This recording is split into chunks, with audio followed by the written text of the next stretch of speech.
감사드립니다. 바쁘시겠지만 좋아요, 알람, 구독 한 번씩 꼭 부탁드립니다. 저에게 정말 큰 힘이 됩니다. 자, 오늘의 주제, 삼성전자 반도체 또 세계 최초 신기술 개발에 미국, 중국, 일본 경쟁업체들 놀라 발칵 뒤집힌 현재 상황.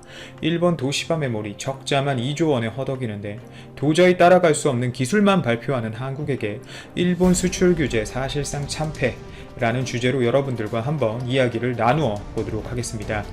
아무리 봐도 한국은 반도체 강국이 맞는 것 같습니다. 맞습니다. 그리고 삼성은 웃자고 하는 소리지만 SK하이닉스에게도 좀 자비가 없는 것 같습니다. 삼성전자가 메모리 반도체 신기술이죠. 12단 TSV 기술 개발에 성공했다는 소식을 오늘 또 밝혔습니다. 이렇게 되면 또 메모리 반도체 기술에 있어서 초격차를 이어가고 최근 수익성이 악화된 메모리 반도체 시황을 추후 신기술들을 대거 접목시켜 수익성 개선에 큰 도움이 될 만한 기술 중 하나인데요. 특히 최근 일본 메모리 반도체 업체인 도시바 메모리가 적자에 허덕이고 있고 미국 마이크론 등도 수익성 개선에 있어서 우리나라 회사들보다 더욱 악화되는 모습을 보이는 가운데 이런 어려운 상황에서 신기술을 개발했고 발표했다는 점은 사실상 경쟁업체들에게 있어선 치명적일 수밖에 없습니다. 어려운 상황에서 R&D에 투자하지 않고 신기술을 개발해내지 못한다면 살아남지 못한다는 것을 반도체 업체들은 이미 경험을 해봐서 알고 있기 때문이죠. 우선 오늘 삼성전자가 발표한 이 TSV 기술에 대해 이해하실 수 있도록 간략하게 제가 좀 설명을 드리도록 하겠습니다. 최근 반도체 칩 사이즈가 점점 작아지기 때문에 반도체 업체들은 점점 3D, 즉 칩을 쌓아 올리는 방향으로 나아가고 있습니다. 하지만 칩을 쌓아 올리기만 하고 이 칩들을 연결시켜 줄 수가 없다면 쌓는 작업은 무용지물이 된다는 거죠. 물론 금을 활용한 와이어 본딩이라는 기술이 있지만 해당 기술은 오래전부터 사용해왔던 기술이고 앞으로 반도체가 나아가야 할 방향에 있어서 지속적으로 사용할 수 있는 기술은 아니었습니다. 따라서 쌓아 올린 칩을 수직으로 뚫기 시작해서 이으려는 노력을 하는데 바로 이 기술이 TSV입니다. 즉 칩을 쌓을 때 칩에 구멍을 뚫어서 수직으로 연결하는 기술이라고 보시면 될 것 같습니다. 간단히 비유를 제가 해드리자면 아파트가 반도체 칩을 한 층 한 층 쌓아 올렸다고 볼 수 있고 사람을 전자로 비유하자면 이 엘리베이터를 통해 이 전자들이 쉽게 빠르게 움직일 수 있다라고 정도로 생각해 주시면 될 것 같습니다. 칩에 구멍을 뚫어서 그 구멍에 전극을 넣어 칩끼리 바로 연결을 하고 속도를 획기적으로 높인 기술인 거죠. 이렇게 되면 쌓아 올린 칩들 간 신호를 주고받는 시간이 현격하게 짧아지게 되면서 속도는 당연히 굉장히 상승이 되고 또한 소비 전력까지 잡을 수 있는 획기적인 기술입니다. 사실 해당 기술은 공정비용 자체가 굉장히 비쌉니다. 그리고 굉장히 난이도가 높은 어려운 기술인데요. 삼성전자의 발표를 좀 빌리자면 머리카락 굵기의 20분의 1 수준의 수마이크로미터 직경만한 전자 이동 통로를 칩 상하단부에 총 6만 개입니다. 총 6만 개를 만들어 오차 없이 연결하는 첨단 패키징 기술입니다. 이렇게 어려운 기술이고 고비용 기술이기 때문에 일반 메모리 반도체가 아닌 HBM, 즉 고대역폭 메모리 생산에 사용해 왔는데요. 최근 PUC를 접목한 이 SK하이닉스가 8단 TSV를 적용한 고대역폭 메모리 개발 및 생산 발표를 했었죠. 하지만 삼성은 이미 싱글 스택을 기반으로 한 8단 TSV 공정을 하고 있었습니다. 그리고 싱글 스택이 더 어려운 기술이고 여기에 삼성은 8단에서 12단으로 가게 되면서 업계 표준인 720마이크로미터의 동일한 패키지 두께에 오히려 용량은 1.5배 증가한 D램 칩을 적층해 별도의 시스템이나 디자인의 변경 없이 높은 차세대 고용량 제품을 출시하게 된 거죠. 심지어 삼성이 정말 괴물 같은 기업이라고 전해지는 이유는 따로 있습니다. 바로 삼성전자는 기술 개발이라는 표현을 하는 즉시 양산에 들어가는 것으로 유명한데요. 즉 기술 개발이란 말은 다른 업체들처럼 중국이나 이런 업체들처럼 웨이퍼 위에 칩 하나, 두 개 살려서 만들어 봤다, 해봤다 라는 표현이 아닌 삼성은 양산에 바로 적용이 가능한 상태에서 기술 개발이란 표현을 쓰기 때문입니다. 이런 이유 때문에 삼성전자가 양산전자라고 불리는 거고요. 이번에 발표한 삼성전자의 TSV 기술은 그 의의가 좀 남다릅니다. 최근 들어 5G의 급부상, 그리고 IoT 등을 활용한 인공지능, 자율주행 및 하이퍼포먼스 컴퓨팅 등의 시장에서 요구하는 칩의 성능은 나날이 그 벽이 높아지고 있습니다. 즉 반도체 칩들도 생산해서 그냥 넣을 수 있는 게 아니라 진입 장벽이 높아진다는 이야기인데요. 특히 최근 각광받는 자율주행차들은 안전성과 빠른 연산 속도가 필수적입니다. 생명과도 직결되어 있는 문제이기 때문인데요. 그만큼 고성능 대역폭이 필요한 거고, 이런 메모리 반도체 시장은 앞으로 더욱 커질 것이기 때문에 삼성전자는 현재 이 시장을 장악하기 위해 노력을 하고 있는 겁니다.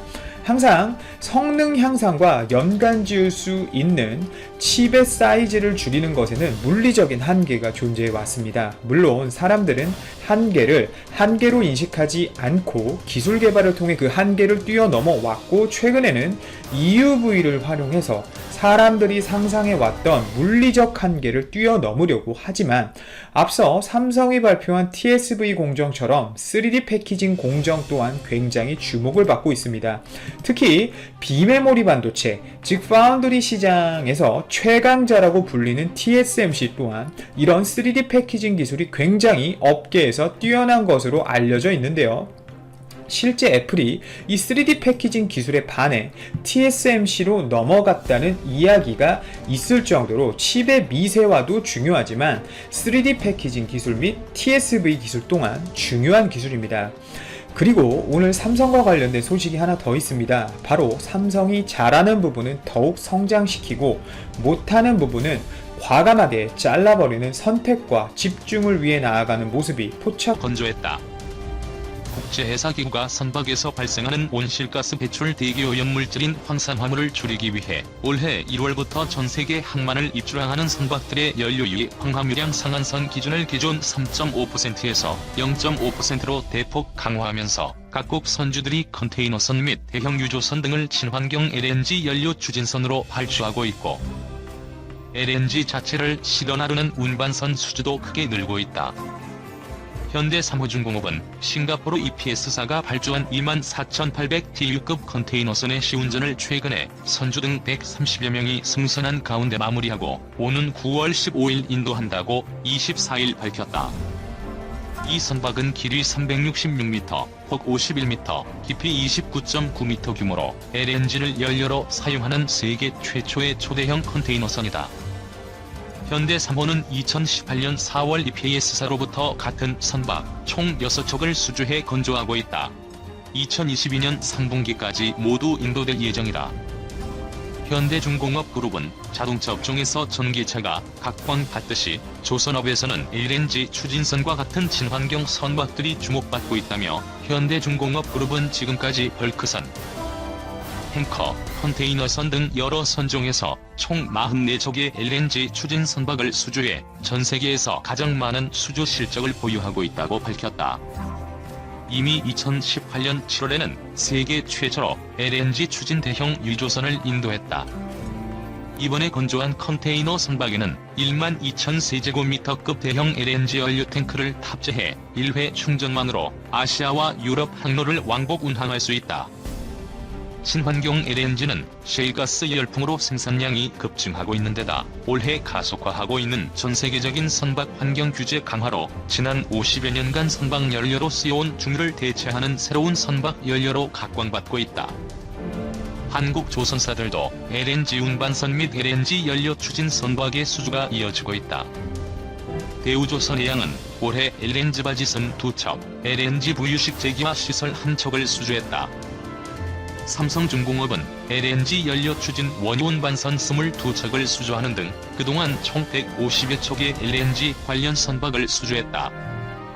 업계는 한국, 중국, 일본 중에서 고효율 선박 설계 능력은 한국이 가장 뛰어나기 때문에 LNG를 필두로 한국 조선업이 살아날 수 있다고 기대한다. 반면 현대삼호중공업보다 7개월 앞서 2017년 9월 프랑스 CMA CGM이 중국에 발주한 LNG 추진 초대형 컨테이너선은 9개월째 건조가 지연되고 있다. CMA CGM은 현대삼호중공업 LNG 추진 컨테이너선의 용선사이기도 하다. 이 선박은 작년 11월에 원래 인도돼야 했지만 아직도 도쿄에서 잠자고 있다. 1년 가까이 인도 지연이 발생했다. 당초 후동중하와 상하이와이 가오조선이 수주했다가 기술력 부족을 이유로 포기하면서 건조업체가 SCS조선으로 변경되는 등 우여곡절을 겪었다. 박모현 하나금융투자연구원은 선주사인 CMA CGM은 운영상의 손실을 조선소 측에 전가할 가능성이 높다며 정상적으로 인도할 수 있을지도 의문이다. 기술적인 완성도도 선주가 기대했던 수준에 미치지 못할 것이라고 말했다. 이번 납기 지연으로 한국 조선사들과의 LNG선 기술 격차가 다시 한번 입증됐다는 분석도 나온다. 2018년 6월 중국 국영조선사인 후등중화가 건조한 LNG선 글래드스토너가 호주 앞바다에서 엔진 고장으로 멈춰서는 사고가 발생한 것도 중국산 LNG선에 대한 선주들의 신뢰를 떨어뜨렸다. 조선업계 관계자는 대규모 물량을 선물로 계약하는 LNG 거래의 특성상 선주들은 선박의 안정성을 최우선 가치로 여긴다며 조선업 경쟁력은 정상인도 능력에 나온다고 말했다. 중국 조선사가 LNG 추진 초대형 컨테이너선의 정상적 인도에 실패한 것을 놓고 기술 경쟁력의 부족을 드러낸 것이라는 분석이 나왔다. 초대형 컨테이너선 건조 시장에서 중국 조선사들은 한국 조선사들의 경쟁자가 되지 못하며 대우조선해양이 가장 뛰어난 건조 능력을 보유한 것으로 파악됐다. 박모현 하나금융투자연구원은 14일 조선업 기술 경쟁의 핵심은 정상 인도 능력이라며 한 달가량 조기 인도를 하는 한국 조선사들과 달리 중국 조선사들은 정상 인도를 해본 경험이 거의 없다고 분석했다. 중국 상하이와이 가오차오조선은 2017년 11월 프랑스의 컨테이너 해운사 CMA CGM에서 LNG 추진 방식의 23,000 TU급 초대형 컨테이너선을 4척 수주했다. 첫 선박을 2019년 11월 인도하기로 했지만 아직도 인도하지 못하고 있다. 첫 선박은 인도 기한이 2차례 미뤄져 2020년 7월로 연기됐다. 그러나 아직 가스 시운전조차 진행되지 않았다. 박 연구원은 인도 지연이 거의 1년에 가까운 상황이므로 CMA CGM은 운영상의 손실을 조선사에 떠넘기려 할 것이라며 선박의 기술적 완성도 역시 최초 선주가 기대했던 수준에는 못 미칠 것이라고 내다봤다. 그는 상하이와이 가오차오조선의 인도 지연이 중국 조선사들의 정상 인도 능력 부족을 단적으로 드러내는 사례라고 봤다.